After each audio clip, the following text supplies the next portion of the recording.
Et la journée de deuil s'est transformée en scène de panique à Nairobi. Dépassée par les mouvements de foule au stade de Kasarani, la police kenyane a subitement tiré au jugé et frappé et lancé des gaz lacrymogènes, terrorisant les dizaines de milliers de personnes venues rendre hommage à l'opposant historique Raila Odinga, décédé la veille. La confusion avait commencé dès le matin à l'arrivée du cercueil à l'aéroport Jomo Kenyatta. Le corps de Raila Odinga, 80 ans, était ramené d'Inde et déjà de nombreuses personnes ont investi les zones réglementées. Il a fallu fermer l'aéroport, le temps que le calme revienne. Cet engouement montre la popularité du politicien surnommé Baba, c'est-à-dire papa en swahili.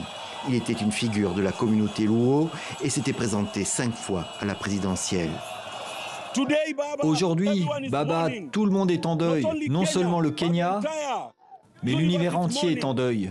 Le monde est en deuil. L'Afrique a perdu un fils.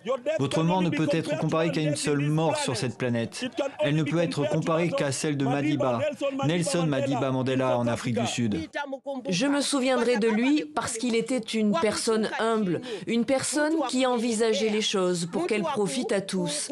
Il n'était pas égocentrique. S'il avait été égocentrique, le Kenya n'aurait pas été là où nous en sommes aujourd'hui, car Raila Odinga était une personne qui voyait grand pour le pays, plus que pour son propre intérêt.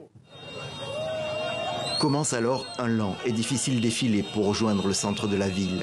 Nairobi est paralysée. Devant l'afflux de personnes, les autorités renoncent à amener le cercueil au Parlement kényan.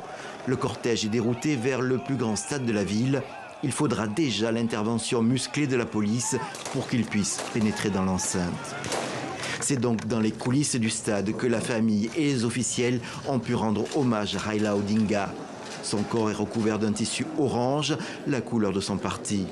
Le président Ruto aussi s'est déplacé. Il s'est incliné devant la dépouille de son adversaire à la dernière présidentielle. William Ruto a décrété 7 jours de deuil national. Les obsèques se poursuivront dans l'ouest du Kenya, la province d'origine du défunt.